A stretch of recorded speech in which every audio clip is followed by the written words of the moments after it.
Olá, gente. Estamos de volta aqui com o programa Pontuando e hoje nós vamos mudar um pouco o foco do nosso assunto.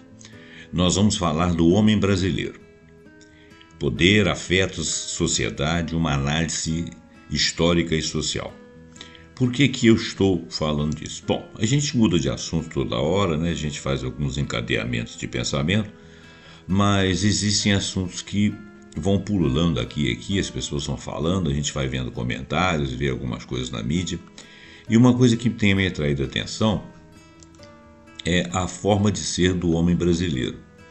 É claro que a gente precisava de comparar com a tradição dos homens de outros lugares. E para poder saber se isso aí é uma performance masculina ou se é uma performance masculina em terras brasílias, né? É o que eu acredito mais. Se bem que existe patriarcado no mundo inteiro, existe a hegemonia do homem sobre a mulher, tem crises, criando patriarcados um pouco diferentes, mas em vários lugares, em vários tipos de tribos. Aqui na América do Sul, quando o branco chegou aqui, já existiam alguns patriarcados, mas não eram exatamente como era na Europa. Existe isso no Oriente. É claro que precisava de ser estudado para a gente poder ter parâmetros para poder comentar. O que eu estou fazendo aqui é uma passão. Esse estudo que eu vou fazer aqui diz respeito ao homem brasileiro. A gente pode depois até, quem sabe, comparar isso aí com outras histórias de outras civilizações.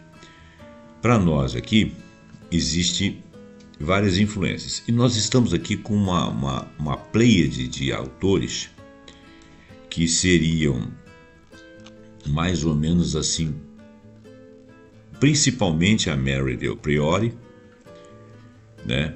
Agora a gente tem aqui Sérgio Buarque de Holanda, do Raízes do Brasil, o Caio Prado Júnior, da formação do Brasil Contemporâneo, a Emília Viotti da Costa, que fez a análise da sociedade brasileira, Laura Melo Souza, que estuda o cotidiano colonial e as mentalidades do Brasil colônia, principalmente no interior, João José Reis, especialista em história da escravidão e do povo negro, o Gilberto Freire, muito conhecido, Casagrande Senzala, com uma obra fundadora da interpretação da formação do povo brasileiro, Florestan Fernandes, Glande Florestan Fernandes, Revolução e Análise das Questões Raciais e Mobilidade Social, Integração do Negro nas Sociedades de Classe, livro dele, Darcy Ribeiro, né, O Povo Brasileiro, que é um livro que fala da síntese sobre a formação étnica e cultural do Brasil, com foco no mestiçamento, na resistência cultural. Otávio Ianni, que estudou as elites, o imperialismo, a modernização brasileira, abordando gentes brasileiras, né, integradas ou marginalizadas pelo capitalismo. Gessé de Souza, o atual Gessé de Souza, o nosso atual sociólogo, né, que atua na reflexão sobre classes sociais no Brasil, criticando o que ele chama de ralé brasileira. O Roque de Barros Laraia, que é autor do clássico Cultura, um conceito antropológico. Manuela Carneira Cunha, referência em estudos de povos indígenas, direitos e memórias. Eduardo Viveiros de Castro, que desenvolveu a teoria do perspectivismo ameríndio. A Ruth Cardoso, ex-Fernando Henrique Cardoso. Roberto da Mata, Carnavais e Malandros e Heróis, que é um livro dela de 1979, dele, né, que interpreta os rituais e contradições da sociedade brasileira. Gilberto Velho, que pesquisou culturas urbanas, o estilo de vida, marginalidade, individualismo, e vários outros que aparecem aqui. Por exemplo, também, que eu não falei aqui, vamos ver, acho que eu falei todos que estão aqui. Tá. Muito bem, então tem a Maria Cunha aqui também, mas deixa para lá, senão a gente fica falando demais. Vamos começar então o estudo do homem brasileiro. Esse estudo que eu fiz aqui, que me baseei em 3 IAs e citei esses autores, e eles citaram outros, e eu fui fazendo um apanhamento. O texto deles ficou um pouco mais curto, mas eu coloquei outras coisas que eu fui visitando as obras assim, as resenhas, é claro, né? E alguns portais dos próprios autores, alguns já falecidos, né? São pessoas que falam sobre eles. Eu tenho os livros do Sérgio Buarque, do Gessé, da Mary Del Priori. Aqui está faltando eu comentar o Boris Fausto, que também foi mencionado aqui. E então, o Darcy Ribeiro, que eu também já li. Os mais conhecidos, Beato Freire, os mais conhecidos eu li. Alguns eu confesso que vi ano passado. Muito bem. Então, dessa compilação desse texto aqui, que acabou virando um Frankensteinzinho, porque eu fui juntando a opção de coisa, mais as palavras e as condutas e as conduções da IA, eu não pude ficar especificamente dentro da IA, porque começa a haver muita repetição, então eu tenho que partir para as obras, pelo menos para as resenhas das obras particulares. Então me deu um pouquinho de trabalho, mas ainda assim ficou um texto superficial. Tá bom? Não é nenhum estudo aprofundado, mas é legal a gente tomar contato com isso. Então vamos dar uma lida rapidamente. O texto ficou grande, eu não quero que o nosso vídeo aqui fique excessivo para não te cansar. Antes de mais nada, deixa seu like, deixa seu compartilha, passa para outras pessoas, deixa seu comentário e assina o nosso canal. Vamos lá. A figura do homem brasileiro é um construto histórico-cultural profundamente moldado pelas estruturas coloniais, pelas relações patriarcais, pela contínua tensão entre autoritarismo e afeto. Engraçado que isso é uma coisa perceptível. A partir dos clássicos da historiografia, da sociologia, da antropologia brasileira, nós podemos traçar um percurso que revela como o homem brasileiro foi construído em sua relação com os filhos, esposas, amantes, pais, trabalho, poder e a própria ideia de Brasil. E a ideia de Brasil e depois a ideia da mulher, que em muitos dos casos abandonadas pelos homens, se tornaram chefes de família. Eu já fiz até um vídeo sobre isso. Agora, o que eu queria enfatizar, pelo lado do homem, por que será que as mulheres tiveram que assumir esses papéis? E será que isso aconteceu mundo afora? Por que isso é uma vertente do homem brasileiro? É uma coisa que a gente ainda observa no dia a dia, em quase todas as classes. Quando a classe é mais alta, o camarada sai às vezes do casamento, deixa a esposa, tudo de qualquer maneira, mas minimamente ela tem uma renda, ela já trabalha, ela tem família, ela tem esteio, ela tem alguma renda particular dela. Agora, antigamente, durante o tempo histórico nosso, e mais hoje nas classes mais baixas, muitas vezes quando esse cara sai de casa, quando ele tem mais de uma família e some, ele deixa muitas pessoas ao relento. Então isso aí tem muito a ver com a fundamentação do nosso país. E é sobre isso que eu quero estudar, e é isso que nós podemos em outro momento tentar comparar com a performance dos outros homens dentro dos variados patriarcados que existem no mundo, como que é a performance deles. O comportamento do homem brasileiro, historicamente, em relação à sua família, especialmente no que tange a pluralidade de uniões e a questão da herança e do abandono, é um aspecto complexo de nossa formação social que vamos analisar à luz de vários estudiosos das gentes brasileiras, e que eu já citei aqui, né? Salvo se eu tiver esquecido algum, que os textos que eu procurei trouxeram informações, embora não citando explicitamente, mas vários textos citam explicitamente os autores, pelo menos os mais conhecidos. O homem, a família, o paternalismo e a contradição. Desde a colonização, a paternidade no Brasil sempre foi mediada pelo poder e pela dominação. O Gilberto Freire, em Casagrande Senzala, ele mostra que o patriarca era a autoridade máxima, tanto na família quanto na fazenda, onde as relações de afeto se misturavam com as relações de poder e de violência. O pai era simultaneamente senhor, progenitor, o que fazia da paternidade um exercício de poder mais do que um vínculo afetivo. Ele era uma espécie de reizinho ali, um coronelzão, né? A Mary Del Priori, na História de Vida Privada do Brasil e nas Histórias Íntimas, que são 2 livros, ela detalha como o homem colonial e imperial se via como dono da mulher e dono dos filhos, perpetuando uma cultura de infidelidade masculina e de submissão feminina. Inclusive, essa infidelidade masculina ela era conhecida e esperada. Nós vamos falar sobre isso. Mesmo com a modernização, já mais na atualidade, ela se revela como uma figura de um homem provedor. Quer dizer, o homem é provedor, então ele pouco cuida da família, ele pouca assistência dá, ele está ali para prover. E quando ele tem mais de uma prole, com mais de uma mulher, a característica de provedor dele se extrema. Então aí que ele não tem condição de cuidar de ninguém.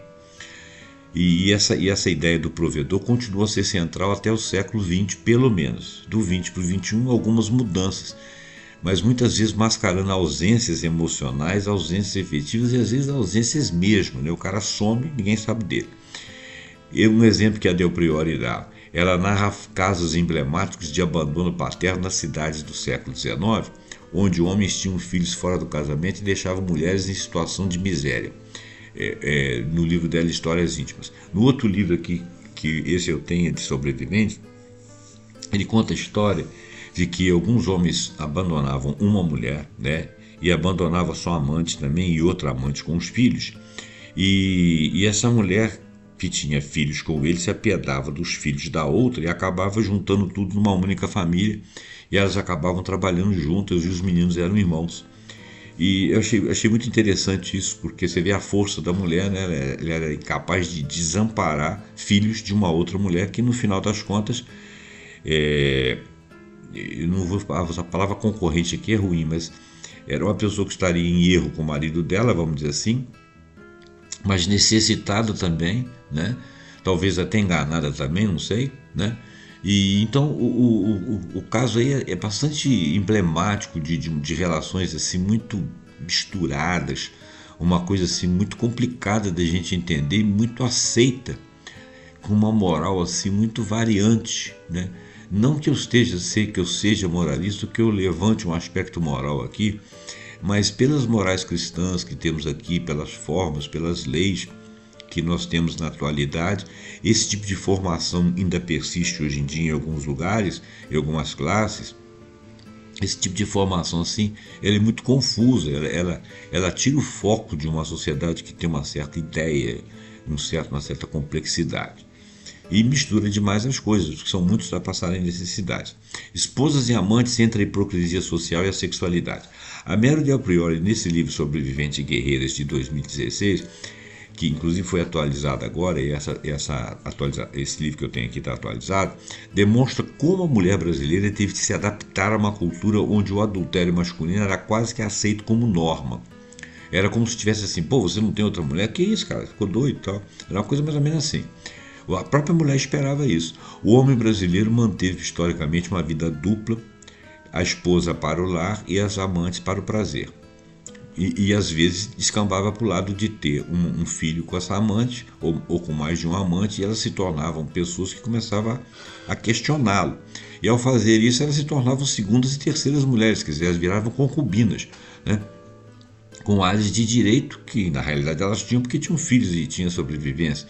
E ele começava a ficar doido com isso aí. O Sérgio Buarque de Holanda já apontava como parte desse homem chamado cordial, né, que é muito discutido hoje em dia, um ser guiado mais pelos afetos do que pela sua racionalidade institucional. Então, no livro Raiz do Brasil, ele destrincha isso aí. Essa palavra cordialidade, talvez ele tenha usado de uma forma e nós tenhamos entendido de outra. É uma coisa que se discute, né?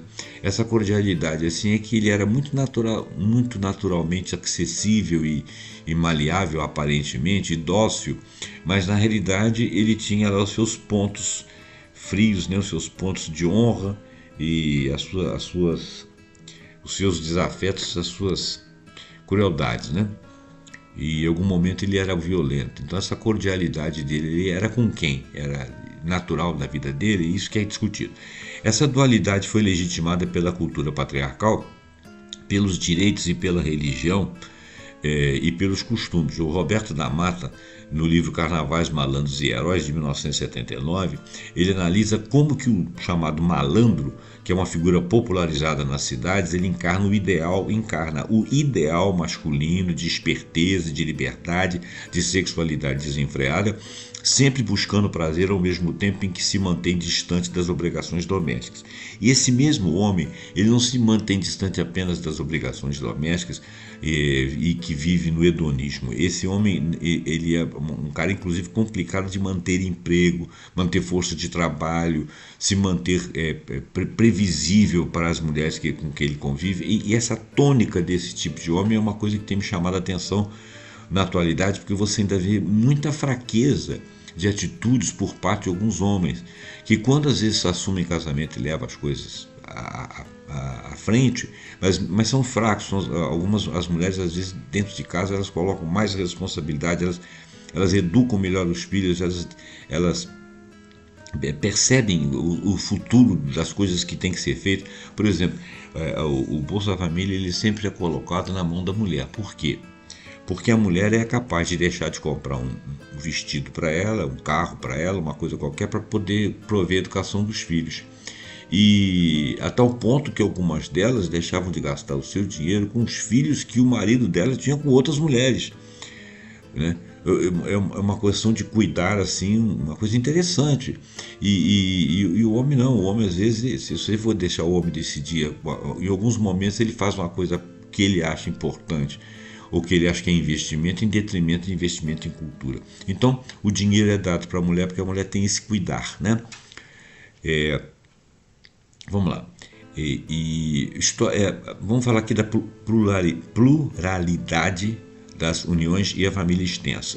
Historicamente, a formação familiar do Brasil foi marcada pela coexistência de diferentes tipos de união e pela aceitação, muitas vezes tácita, da prole fora do casamento legal. Então, olha bem, isso é um histórico daquilo que o brasileiro foi minimamente até o século XIX, meados do século XX.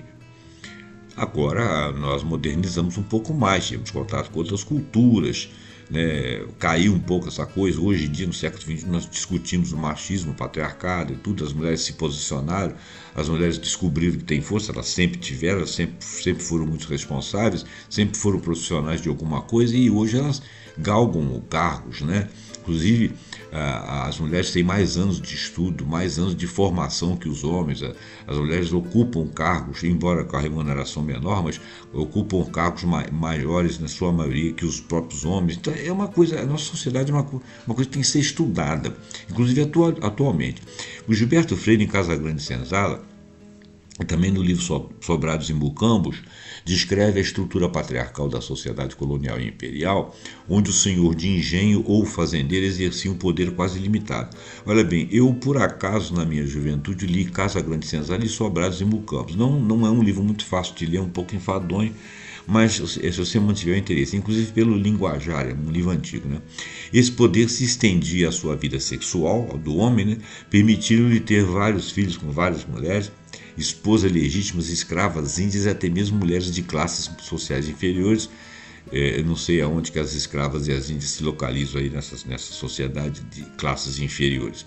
Freire argumenta que essa miscigenação, embora baseada em relações de poder desiguais e muitas vezes violenta, foi fundamental para a formação do povo brasileiro. Olha bem, como que se formou o povo brasileiro? Veja bem, a relação dos homens liberada era esposa legítima, escravas índias, mulheres de classes sociais inferiores, que não eram, de repente, a esposa, não eram escravas, não eram indígenas, eram outras mulheres que eram de famílias, mas de classes menos abastadas. Então, esse conjunto de pessoas, essa miscigenação de formas de etnias, né?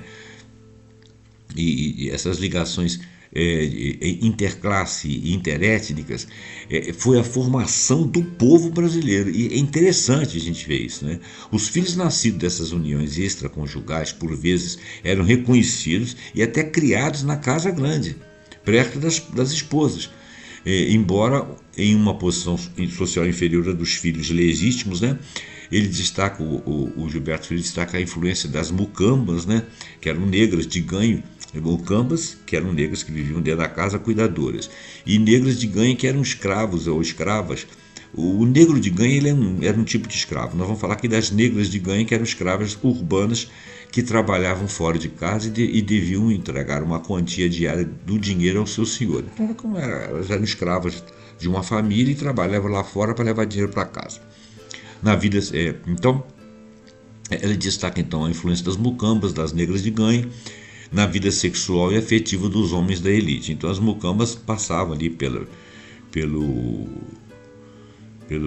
pelo chefe, né? E assim como outras mulheres também. Mary Del Priore, em Sobreviventes Guerreiras e numa breve história da mulher no Brasil, que é o livro, e outras obras como História da Vida Privada do Brasil, que é inclusive onde ela é organizadora, ela aprofunda essa análise e ela mostra que a poligamia de fato era uma prática comum, mas disfarçada pela moral católica oficial. Olha que coisa interessante. Existia de tudo na sociedade. Na sociedade era católica e era disfarçado isso aí. Os homens podiam ter concubinas, amantes abertamente, a sociedade em grande parte tolerava essa duplicidade. Para Del Priore, essa realidade moldou as relações de gênero onde o homem exercia sua sexualidade de forma livre, enquanto a mulher legítima era vista como guardiã da moralidade e da honra familiar. Quer dizer, que só ela que tinha que fazer isso. Essa permissividade masculina contrastava com a exigência da castidade feminina e também, digo eu, com a moral católica. O Brasil era um país católico, né? A herança de Portugal, que era católico.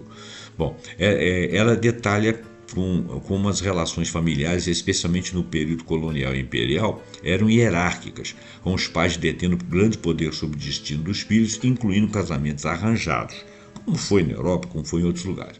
A velhice, por exemplo, era vista de forma diferente, como os idosos perdendo seu papel central das famílias nucleares urbanas, contrastando com as grandes famílias patriarcais, onde os idosos eram mais respeitados. Então isso aí foi uma evolução que se deu, né, de uma forma que não foi muito bom para os velhos, né? Um exemplo aqui: o senhor de terras poderia ter sua família oficial na Casa Grande, com a esposa, com os filhos legítimos, reconhecido e conhecido por todo mundo, enquanto mantinha uma segunda família também reconhecida em um sítio próximo, com uma escrava de perto, ou com uma lavradora, ou uma outra mulher qualquer, também gerando filhos. E muitos desses filhos ilegítimos acabavam herdando terras ou recebendo alguma forma de sustento, dependendo do afeto e do reconhecimento do pai. E muitas vezes conhecendo a família original do pai e convivendo com irmãos. Sérgio, eu tenho um caso de uma família, de um rapaz que é muito meu amigo, que numa rua o moço tinha uma esposa com filhos e na rua de baixo ele tinha uma outra esposa com filhos, só que elas não se conheciam, elas não se sabiam, os filhos não se sabiam. Um dia descobriram, naturalmente, que deu uma confusão danada, né? Você vê isso em pleno século XX, né? Em pleno século XX para XXI, porque esse fato aconteceu, eu fiquei sabendo desse fato, claro que ele aconteceu no século XX, mas do século XX para o século XXI, desse século atual, se deu as descobertas, né? Bom, o Sérgio Buarque de Holanda, em Raiz do Brasil, embora não se aprofunde tanto nas minúcias das relações, assim como o Freire faz, ele reforça a ideia do homem cordial, né? Não com essas palavras, que transfere suas relações pessoais e afetivas para o âmbito público, quer dizer, ele deixa todo mundo saber a quem ele tem afeto. Essas características se manifestam também na informalidade e na flexibilidade das relações familiares, onde laços de sangue e afinidade, mesmo fora de um padrão oficial esperado, eram reconhecidos em certa medida e até respeitados, embora fossem amorais em termos religiosos. Ou em termos até de, acho que nem legislação tinha. O homem cordial, então, como aquele que transfere as relações afetivas e personalísticas do âmbito familiar para o público. A família é o primeiro espaço de formação desse indivíduo, onde a liberdade do filho é restrita na infância, mas ele é ensinado a ser cordial no sentido de agir com o coração e com o afeto, mas também com violência para defender os seus. Então, veja bem, na realidade, esse chamado homem cordial aí, ele era um homem de emoções, ele realizava e raciocinava como emoções. Ele poderia ter um rompante, sair dessa cordialidade e se tornar violento. Então eu não acho que ele era propriamente cordial, né? Eu acho que ele era emocional, mas eu posso estar falando besteira. Florestan Fernandes, ao analisar a marginalização do negro após a abolição da escravatura, indiretamente ele toca nessa questão ao mostrar como as famílias negras, muitas vezes desestruturadas pela escravidão e pela falta de suporte pós-abolição, tinham que se reorganizar sob condições de extrema pobreza. E, nesses contextos, a formação de novos núcleos familiares ou de convivência em arranjos diversos era uma estratégia de sobrevivência, e a figura masculina nem sempre podia arcar com o sustento de todos os filhos que pudesse ter, numa família e em outras, ou com mulheres avulso. Então, a ausência de uma integração efetiva do negro na sociedade capitalista impactou diretamente as relações familiares e a capacidade de ascensão social dos seus filhos. Então, o cara tinha uma prole que tinha negro lá que nem sabia que era filho dele. E eles viviam todos em conjuntos, assim, dentro de habitações que cabiam muito menos pessoas do que estavam ali e que eram filhos de mais de uma mulher, né? E esse cara às vezes sumia. Pais e filhos, autoridades e rejeição. Darcy Ribeiro, no Povo Brasileiro, de 1995, ele discute como que a colonização gerou uma sociedade marcada pela ausência de vínculos familiares sólidos. A nossa colonização, especialmente nas classes populares. A figura do pai ausente, entre aspas, se consolidou em razão da escravidão, da exploração e da migração interna constante, que o cara saía daqui e ia trabalhar lá no Nordeste. Não existia carro, avião, essas coisas, o cara ia para lá e sumia e nunca mais voltava. Às vezes mandava algum dinheiro para cá, Deus sabe como. Então, Florestan Fernandes, no seu livro A Integração do Negro na Sociedade de Classes, de 1965, ele descreve como a escravidão desestruturou os laços familiares nas populações afrodescendentes, perpetuando gerações marcadas pela ausência paterna. Isso é uma coisa visível ainda no dia de hoje. O Gilberto Freire já aborda que a figura da mulher na sociedade patriarcal, dividida entre senhora, que era esposa, muitas vezes submissa, confinada ao lar, e a escrava, que era o objeto de desejo e exploração sexual. Existia essa dicotomia. A miscigenação para Freire decorre em grande parte dessas relações assimétricas, onde o homem branco exercia sua sexualidade livremente, gerando filhos com mulheres indígenas e com mulheres negras, que muitas vezes eram criados na mesma casa que os filhos legítimos, às vezes até pela própria mulher do cara. A mulher branca era idealizada, mas também era oprimida pela rigidez do sistema patriarcal sobre ela. O Gessé de Souza, em A Elite do Atraso, um livro de 2017, ele atualiza a análise mostrando que o modelo de pai brasileiro ainda carrega as marcas do autoritarismo e do abandono ainda nos dias de hoje, em especial nas classes mais pobres, onde o pai, entre aspas, trabalhador, é muitas vezes substituído pela figura do pai ausente. Ele some porque ele está trabalhando ou porque ele foi embora mesmo. Fenômeno agravado pela desigualdade social. Exemplos: estudos recentes mostram que o Brasil tem um dos maiores índices de mães solo da América Latina, isso é um dado do IBGE de 2023, e que confirma a permanência desse padrão histórico. O abandono da esposa e a transmissão das propriedades é um dos dados que é avaliado aí.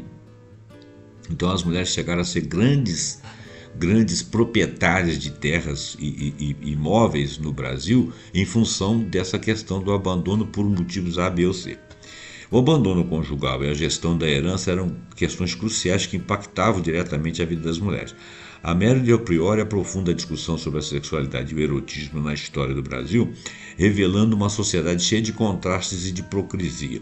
Em obras como História Íntimas, ela descreve como as relações sexuais, especialmente no período colonial, eram muitas vezes rápidas, desprovidas de erotismo para as mulheres, que eram vistas como descartáveis.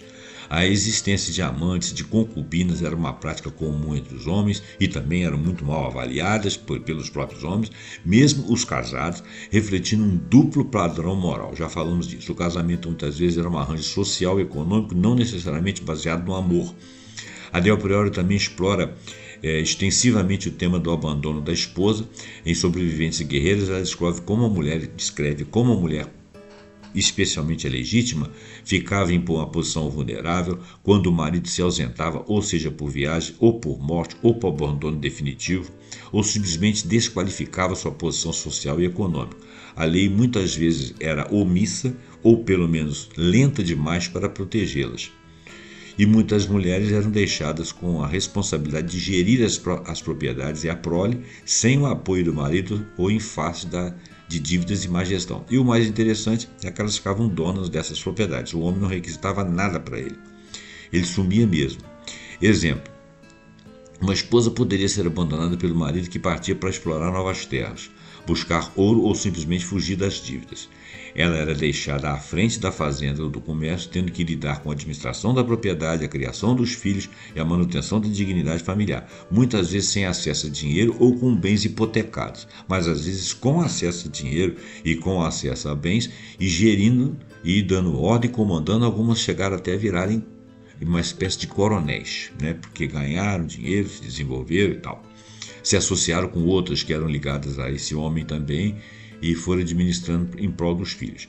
A passagem das terras, propriedades para as mulheres, embora muitas vezes forçada por circunstâncias como o abandono ou viuvez, era uma via pela qual algumas delas ascendiam a um papel de liderança econômica que eu mencionei. Contudo, essa autonomia vinha acompanhada de grandes desafios, porque as mulheres não tinham liberdade de sair, fazer, falar, ousar, discutir, né, desafiar, impetrar mandados. Ela não tinha uma assistência jurídica, ela não era respeitada, mas como só tinha ela diante daquela prole, muitas vezes ela era aceita como alguém que fosse interlocutora para resolver algum problema. A gestão das terras de escravos no período colonial e imperial ou os negócios exigiam capacidade administrativa e resiliência em uma sociedade que esperava que a mulher estivesse confinada ao espaço doméstico. Ela tinha sido criada assim, então para ela, embora ela fosse competente e capacitada como ser humano, mas ela não tinha sido criada dessa forma, então era um desafio ela ter que militar lá fora desses padrões, mas ela o fez e se deu bem. Sérgio Buarque de Holanda também aponta que essa tal cordialidade do homem brasileiro se manifestava na esfera privada, mas podia se tornar violenta para defender seus interesses e o interesse de suas famílias. Isso se estendia às relações conjugais, onde o afeto familiar se misturava com o autoritarismo masculino. Isso nós já sabemos, né? O Sérgio Buarque de Holanda observa que a aversão ao trabalho braçal por parte da elite masculina portuguesa, focada na aventura e no enriquecimento rápido, por vezes levava ao descuido com a gestão contínua das propriedades, deixando essa carga para a figura feminina. Inclusive porque esses homens eles eram homens que vinham de Portugal como aventureiros. Não eram homens constituídos com educação primária, nada disso. Eles eram aventureiros mesmo. Quando eles formavam família aqui, eles não deixavam de ser aventureiros. E quando eles viravam o nariz para um lado e queriam ir, eles iam embora. A mulher como chefe de família ontem e hoje. A figura da mulher como chefe de família não é um fenômeno recente no Brasil, absolutamente. Ela tem raízes históricas profundas e se acentuou com as transformações sociais. Da colônia para o império, do império para a república. Mary Del Priore demonstra em Sobreviventes e Guerreiras que a mulher, desde o período colonial, foi frequentemente chefe de casa. Na prática, mesmo que o homem fosse o chefe de família legal, ele era o chefe de família legal, mas ele decidia muito pouco, ele deixava tudo a cargo da mulher. Viúvas abandonadas ou mulheres de escravos que não tinham direito ao matrimônio, que elas não podiam casar e não existia essa instância, né? Como é que a gente fala?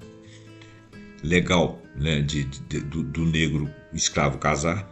E, portanto, a figura masculina era instável, né? Ela tinha uma relação com o cara, se o cara fizesse filho nela, ele não estava por ali. Eram as principais, e podia até morrer, né? Eram as principais responsáveis pelo sustento e pela criação dos filhos, as mulheres. Essa realidade se dava em todas as classes sociais. Olha só, em todas as classes sociais, desde as poucas senhoras que geriam seus latifúndios e até escravas que cuidavam de seus filhos sozinhas. A mulher era a base da subsistência familiar em várias e muitas situações. A escravidão, como abordado por Florestan Fernandes, também contribuiu para a formação de famílias matrifocais, né, entre os negros. A venda de membros da família, a exploração sexual das mulheres e a ausência legal de casamento entre escravos, que nós já mencionamos, fizeram com que a mãe se tornasse o pilar central da família, sendo a principal responsável pela criação e manutenção dos laços familiares, não apenas dela, mas de filhos de outras mães que morressem ou que fossem vendidas e tal. No Brasil contemporânea, a mulher como chefe de família se tornou uma realidade estatisticamente significativa e reconhecida. Dados recentes, como o do IBGE, mostram que um percentual crescente de lares brasileiros é chefiado por mulheres, seja por escolha, divórcio, viuvez ou abandono, nós já falamos disso. Essa transição, ela reflete não apenas um legado histórico, mas também as transformações socioeconômicas, a maior participação feminina no mercado de trabalho e as mudanças nas estruturas familiares. vocês veem que pela inércia da forma como as mulheres têm sido muito mais responsáveis pelo povo, vamos dizer assim, pela gestão, pela geração, é claro, né? Mas pela criação dos filhos dessa sociedade, e elas são sobreviventes e guerreiras. O que elas são hoje em dia? Hoje elas estão galgando lugares na sociedade como profissionais de várias áreas e continuam sendo solitárias, às vezes com filhos solos, sem poder contar, em boa parte das vezes, com os homens. É interessante essa fortaleza. Então eu acho assim, que se nós não tomar cuidado, a nossa sociedade vai virar matriarcal, porque os homens continuam esquisitos, né? A guerreira descrita por Mero de Priori continua a ser uma figura central na sociedade brasileira, ainda sustentando lares e criando as novas gerações, mesmo que trabalhando fora e tendo profissões às vezes difíceis. O homem brasileiro e o trabalho, da força abraçal ao individualismo. O Caio Prado Júnior, em Formação do Brasil Contemporâneo, um título de 1942, ele retrata o homem trabalhador brasileiro como parte da engrenagem colonial de exploração. O trabalho era visto como punição, herança direta do sistema escravocrata. Então, as pessoas não queriam trabalhar, eles queriam ganhar. Como? Gilberto Velho, em Nobres e Anjos, Pobre de 1999, demonstra que nas grandes cidades o trabalho ganhou outros contornos. O homem passou a buscar status através do consumo, da ascensão social individualista e mantendo a lógica da competição e do domínio. Aí, a partir disso, alguns homens começaram a trabalhar mais, serem esforçados, competir, montar algum tipo de negócio. Então, essa transformação foi se dando, alguns constituíram famílias, as famílias começaram a ser mais nucleadas e houve uma transformaçãozinha, mas ainda assim você percebia nas famílias que a mulher era o centro nervoso da casa. Uma boa parte da decisão sobre educação, sobre roupas, era tudo a cargo da mulher. Tanto é que ela era acusada de negligência quando o filho fazia alguma besteira, porque o pai não se miscuía nisso, ele só tinha autoridade. Ficava por ali. Mas minimamente ele era um provedor, né? Pelo menos ele construía. Mas mantinha essas relações extraconjugais, mas dessa feita mais avançadamente, mais na modernidade, já era uma coisa disfarçada. Né? Procurava-se não ter filho lá fora, já começou a passar a ser escândalo, quer dizer, não era admitido, mudou um pouco a moral. Então o Gilberto Velho fala disso aí. O Gessé de Souza ele critica o mito do tal empreendedorismo, né, brasileiro contemporâneo, argumentando que esse discurso atual perpetua a exploração do homem pobre sob a ilusão de que da meritocracia. Ele escreve isso no livro A Tolice da Inteligência Brasileira, um livro de 2015, que eu tenho também. O homem, o poder, cordialidade, violência e autoritarismo. O Sérgio Buarque define o chamado homem cordial como alguém guiado pelos sentimentos, nós já falamos disso, mas que pode ser extremamente violento e defender seus interesses pessoais. Como é que seria isso? Esse traço explica a tradição autoritária na política brasileira, onde o homem exerce o poder pessoalista, frequentemente ignorando o bem comum, vai fazer porque ele quer fazer para ele, ou para o grupo dele, ou para o clã dele. Então esse tal homem cordial não era cordial porcaria nenhuma. Ottaviani, em Formação do Estado Populista de 1971, ele analisa como que o populismo brasileiro construiu a imagem do pai do povo. Então estavam sempre esperando algum político, algum sujeito que chegasse lá, que fosse um mandatário, que resolvesse todos os problemas. Só que a política evoluiu e você não tem um homem que manda, você tem um conjunto de poderes, né, com alguns homens e mulheres que poderiam comandar. Mas o Estado, essa herança da ideia de um Estado populista, né? Populista porque fazia pelo povo, mas não dava liberdade para ele. Então era aparentemente popular, mas a favor de uma classe dominante. Então isso reproduzia a política e modelo patriarcal da família. Exemplo, a cultura política brasileira ainda exalta figuras masculinas paternalistas, como por exemplo Getúlio Vargas, que foi um presidente, embora ditador e tal, que trouxe progresso ao Brasil e tal, chamado pai dos pobres e coisa e tal, que fez a legislação brasileira, que deu segurança ao trabalhador e tudo. Porém, dele esperava a solução de tudo, esperava que aparecesse um outro como ele que fizesse a mesma coisa. Esse negócio de pai de alguma coisa é complicado. Bom, E líderes carismáticos também, né, atuais, eles representam na atualidade se representam como salvadores, né, se apresentam como salvadores. Não vamos entrar nessa discussão porque um vai achar que é um, o outro vai achar que é outro. Relações com o poder, patrimonialismo, pessoalismo e autoritarismo. Então vamos manter esse assunto. A forma como o homem brasileiro se relaciona com o poder é uma das características mais marcantes segundo os autores. Vários deles aqui. O da Mata, o Sérgio Buarque, o Gilberto Florestan, Adélio Priori, Boris Fausto, vários deles. Então, o Sérgio Buarque de Holanda ele cunhou o conceito de patrimonialismo para descrever como no Brasil a esfera pública se confundiu com a privada. Isso é assim até hoje. E essa elite que se mantém grudada nos governos, chupando os direitos e o dinheiro para elas, fala em Estado que gasta quando não gasta com ele, porque ele se sente dono do Estado. E isso é histórico na nossa sociedade. Todas as vezes que você falar que o governo é gastador, é porque não está gastando dinheiro com a classe dominante. Está gastando dinheiro com a classe mais baixa. É como se estivesse tomando algo deles. Eles não pagam imposto, quem paga imposto é o pobre, é complicado. Então, Sérgio Buarque de Holanda cunhou o conceito de patrimonialismo para descrever como no Brasil a esfera pública se confundiu com a privada. O Estado era visto como uma extensão da Casa Grande e os cargos públicos eram tratados como propriedade pessoal. É como se fosse baronato, o ducado, como se eles fossem duques, condes, que viviam do dinheiro do Estado enquanto o povo trabalhava e sustentava o Estado. É uma coisa muito similar, quer dizer, nós não evoluímos nessa mentalidade. O homem cordial, aclamado homem cordial, não consegue distinguir entre um favor pessoal e a impessoalidade da lei. Ele toma como favor para ele algo que tem que ter uma lei sobre aquilo, levando a práticas de clientelismo e corrupção, que é uma coisa que acontece até hoje. E muito. O poder é exercido de uma forma personalista e autoritária, reproduzindo sempre a lógica pater familias. Ainda assim é hoje.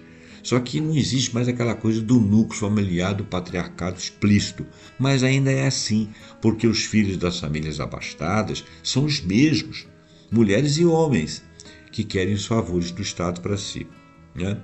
E isso reproduz uma estrutura de elite que é patriarcal, de núcleos patriarcais, de famílias, etc., que famílias que casam inclusive entre si, que se hoje não é exatamente patriarcal, ainda assim é elitista. O Roberto da Mata, em Carnavais, Malandros e Heróis, explora a dicotomia entre casa e rua na sociedade brasileira. Na casa, entre aspas, prevalecem as relações hierárquicas e pessoais, enquanto na rua o espaço público deveria prevalecer a impessoalidade, mas muitas vezes não o faz. O homem brasileiro transita entre esses dois mundos, usando as relações pessoais para navegar no espaço público e contornar as regras. Ele argumenta que a sociedade brasileira ainda serve ao Estado e não o oposto, perpetuando a hierarquia e desigualdade. O homem serve ao Estado enquanto o Estado deveria servir a ele porque ele paga impostos. Agora, a elite se serve do Estado. E a elite praticamente é o Estado, porque ela que faz os políticos, ela que faz os presidentes a maior parte das vezes, tudo a comando das ideias desses caras. Florestan Fernandes analisa a formação do Estado brasileiro e das classes dominantes, mostrando como o capitalismo se desenvolveu de forma dependente, perpetuando elementos arcaicos do nosso passado colonial, que eu já mencionei aqui, como a segregação social e racial e a dependência e o poder dentro do Estado. O poder para ele, Florestan Fernandes, é um instrumento das classes dominantes para manter a exclusão e a desigualdade, especialmente da população negra. Quando eu disse aqui que você chamou, que esses caras, grandes economistas aí, dos bonitões aí, chamam o Estado de Estado gastador, é porque está gastando com as classes pobres. Né? E está gastando o dinheiro delas, porque são elas que pagam o Estado. O grandalhão é um pouco imposto pago. Então, o poder para ele é um instrumento das classes dominantes para manter a exclusão e desigualdade, especialmente da população negra. Já falei, né? Mary Del Priori também observa como as relações de poder se manifestam no cotidiano, com a elite masculina exercendo controle sobre a vida de todos, desde a família até os trabalhadores e escravos. Relações de trabalho, as aventuras, a escravidão e a desigualdade. A visão sobre o trabalho e sua ética é outro ponto divergente de análise. O Sérgio Buarque de Holanda contrasta o chamado aventureiro que nós mencionamos com o cara trabalhador. Existe o trabalhador? Olha, hoje em dia existe. Tá? O cara rala. mas ainda temos aventureiros. O colonizador português, em sua visão, ele era mais propenso à aventura e à busca por riquezas rápidas e fáceis, sem um apego à terra, que ele não achava que era dele, e ao trabalho sistemático daquele que semeia, que ele associava mais ao colonizador de origem protestante, o semeador. Essa mentalidade teria influenciado a ética do trabalho no Brasil, onde o esforço a longo prazo e a valorização do trabalho manual não eram tão presentes. Por isso que não existe uma continuidade. Algumas pessoas iam abandonando as coisas pelo meio do caminho. Essa ideia de você largar para trás a mulher, os filhos, a riqueza e a terra é a ideia de quem não se sente proprietário de nada. Né? E por que não? Mas isso mudou. As pessoas hoje em dia se apegam àquilo que têm, tentam manter um crédito bom, fazem divisões em famílias nucleadas para que todo mundo contribua. Isso está mudando. O Gilberto Freire aborda o trabalho principalmente no contexto da escravidão. A economia açucareira e a sociedade da Casa Grande foram construídas sob o trabalho forçado de africanos escravizados. O Freire, embora criticado pelo conceito de democracia racial, que efetivamente não existiu, mas de certa forma existiu porque as pessoas, os homens e as mulheres se relacionavam indiscriminadamente, embora as classes fossem estratificadas e a mulher branca ainda era a mulher na sociedade, né? Mas talvez a ideia do Freire era que as pessoas, como isso tinha sido admitido, as relações eram fortuitas, ele admitia que o homem branco não se negava a se relacionar com indígenas brancas e mulheres de classes inferiores, e isso aí estaria estabelecendo uma democracia racial. Estaria estabelecendo uma democracia racial se ele tivesse essa relação com essas pessoas de igual para igual na forma horizontal, se elas tivessem valor também, se elas tivessem os mesmos direitos e os mesmos pontos de partida. Como não era assim, a democracia não era efetiva. Então, a tendência à miscigenação, sem regra e sem preconceito, aparentemente, exceto de classe, ou até de cor, que seja, mas sem um preconceito, ou seja, o camarada pode até achar que a pessoa é inferior, mas ele vai lá e se relaciona com ela, que é uma coisa, por exemplo, que o branco do norte não faz. Ele discrimina o fulano e não chega perto do fulano. O brasileiro ele pode até discriminar, mas ele vai ter filho com aquela mulher, entendeu? E como é que fica isso depois? É complicado. No final das contas, o que o Freire está chamando de democracia era a absorção dessa coexistência, embora as normas sociais estratificassem. Eu acho que eu entendo um pouco o raciocínio dele, mas efetivamente não era uma democracia. Então, Freire, embora criticado pelo conceito de democracia racial, ele descreve as relações de trabalho e a vida dos escravos, mostrando a centralidade da mão de obra cativa na formação econômica e social do Brasil. Tanto é que o Brasil não aceitava a abolição da escravatura depois que todos os países do mundo já tinham se desfeito desse anátema, né? Florestan Fernandes aprofunda a análise da escravidão como um legado de exclusão. Ele argumenta que, após a abolição, os negros não foram absorvidos, integrados ao mercado de trabalho, ao mercado formal. Os negros ficaram perdidos, eles ficaram soltos. Quando foram buscar mão de obra em imigrantes. Não treinaram o negro, não ensinaram aos negros o trabalho. Talvez porque quisesse que eles não ganhassem, ou não admitia que se pagasse algo a eles ou que se investisse neles. Então isso sim é um preconceito, né? Então o negro permaneceu em condições precárias e marginalizadas. E ele começou a ir para os morros e para o interior, foi a Caipirana.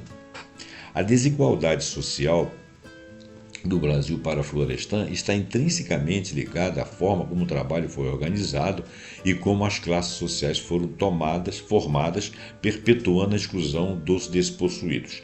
Darcy Ribeiro e o povo brasileiro também discute o papel do trabalho, especialmente o braçal escravo, na gestação de diferentes brasilidades e na formação das classes sociais.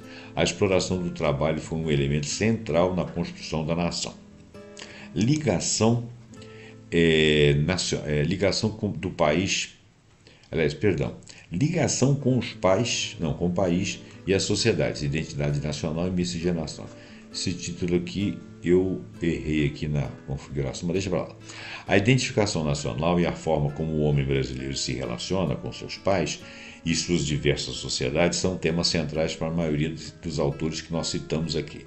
O Gilberto Freire defendeu a miscigenação como principal fator formador da sociedade brasileira. Para ele, a mistura de raças portugueses, indígenas, africanos e depois outras nacionalidades também, resultou em uma cultura singular e rica, onde a convivência, apesar das hierarquias terem gerado uma democracia racial, entre aspas, conceito amplamente debatido e criticado posteriormente, o homem brasileiro, nesse sentido, seria o produto dessa síntese cultural biológica, concordando ou discordando, sendo democrático ou não. Quer dizer, nós somos frutos disso. Darcy Ribeiro, em O Povo Brasileiro, oferecendo uma visão um pouco mais complexa e por vezes até crítica da miscigenação, não que ele achasse inadequada, mas pela forma como ela foi feita e com o objetivo que ela foi feita. Ele argumenta que a formação do povo brasileiro foi um processo de ninguémdade, ou seja, onde as identidades étnicas originais, indígenas, africanas e europeias foram anuladas ou transformadas violentamente para dar origem ao homem novo, o povo novo. A mestiçagem para ele é uma marca indelével, mas também um reflexo dos conflitos de dominação. Ele identifica diferentes Brasis, o caipira, o crioulo, o caboclo, o sertanejo, etc., cada um com suas particularidades regionais e sociais. Faltou dizer aí que no início do século passado, o pessoal passou por uma ideia de branqueamento da sociedade brasileira. Então, os brancos eram convidados a se relacionar com as negras e as brancas com os negros, para que você tivesse homens que não fossem negros, mulheres que não fossem negros e que fossem branqueando. Só que tem que aparecer a figura do pardo, que continuou sendo discriminado, porque a origem dele era parcialmente negra, então, ou mestiça com índios também, quando não era negro e índio. Então essa mestiçagem meio forçada criou alguns problemas, mas não é dessa mestiçagem que o Darcy Ribeiro está falando, não. Ele está falando da forma como foi feita a mestiçagem. Ela foi feita sem uma programação, vamos dizer assim, da sociedade, sem um carinho, sem um olhar para a sociedade, né? E a gente poderia identificar várias culturas ali que foram se formando. O negro, por exemplo, foi para o interior, ele foi virando caipira, crioulo, que é uma mistura de negros que alguns desvalorizam, não sei por causa de que, o caboclo, que é o pardo, que é o miscigenado com o índio branco, o índio negro, o sertanejo, que é aquele homem que vive lá no sertão bravo mesmo e com pouca relação com ninguém, pouco estudo, com outra cultura. Então, cada um com particularidades regionais e sociais. A gente, para poder entender isso aí, teria que se aprofundar na obra do Darcy Ribeiro. Não vou fazer isso aqui agora, até porque eu não sei nem onde é que está o livro dele. Sérgio Buarque de Holanda discute a dificuldade de se construir uma identidade nacional sólida devido à prevalência do particularismo e do personalismo sobre o interesse público. A ligação do homem brasileiro com o país é muitas vezes mais emocional e afetiva do que é racional e cívica, refletindo essa tal cordialidade, que na realidade ele era um vaselina, né? Roberto da Mata analisa as festas populares e a culinária como expressões fundamentais da identidade brasileira, onde as hierarquias sociais podem ser temporariamente suspensas ou invertidas, revelando as complexidades das relações sociais. O Capistrano de Abreu foi um dos primeiros a analisar a formação do povo brasileiro. O Capistrano de Abreu viveu no século XIX, né? E partir para a confluência das diferentes raças e seus mestiços no período colonial, observando as tensões e a lenta construção de uma única unidade nacional, especialmente a partir dos eventos como as guerras holandesas, né? Isso aí a gente teria que pesquisar lá, não deveria nem ter mencionado isso. Luiz Felipe de Alencastro expande a compreensão da formação do Brasil para além das suas fronteiras territoriais, destacando a importância das relações econômicas e sociais com a África no período do tráfico negreiro.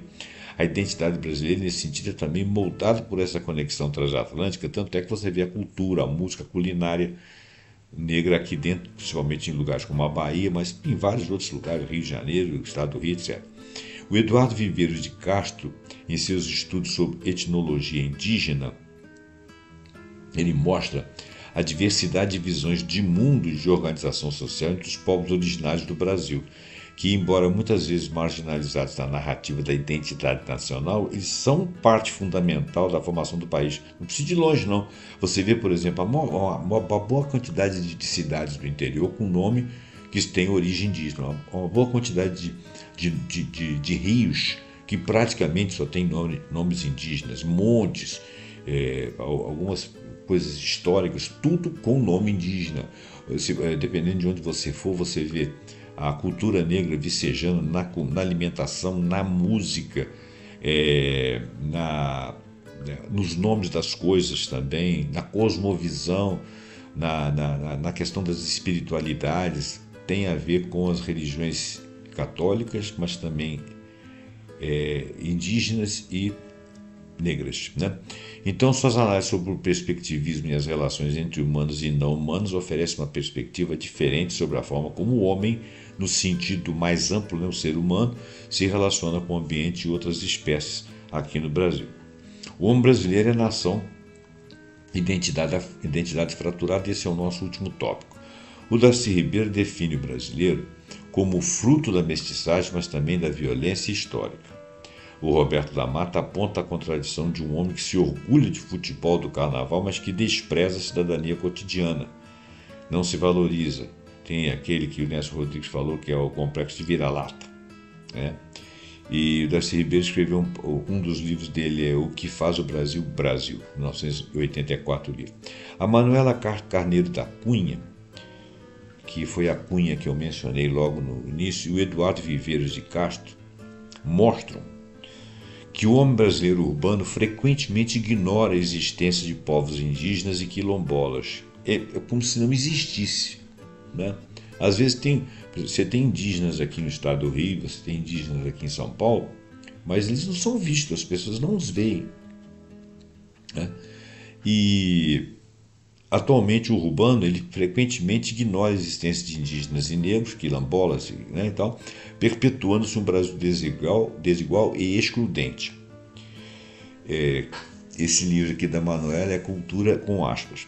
O Gessé de Souza denuncia a ralé brasileira, ou seja, aquilo que alguém, que as classes dominantes caracterizam como ralé, sendo ou não uma ralé, os povos estigmatizados, como consequência do desprezo histórico das elites masculinas, principalmente, pelos mais pobres, e consolidando um Brasil de múltiplas camadas, onde a masculinidade também é determinada pela classe social e falta de mobilidade social. É muito difícil a pessoa miscigenada, negra, parda, indígena, pobre ou da classe pobre se mover para cima. Ele vai sempre reproduzir a pobreza dele, assim como as classes dominantes vão reproduzir sua riqueza.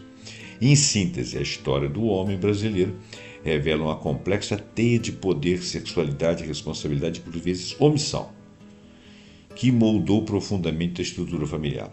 A figura feminina nesse cenário emergiu como um pilar de resiliência, assumindo papéis de liderança e sustento que, embora não reconhecidos formalmente por muito tempo, foram essenciais para a continuidade da vida e das propriedades do país. Veja bem, se ninguém fazia nada, alguém tinha que fazer, esse alguém eram as mulheres.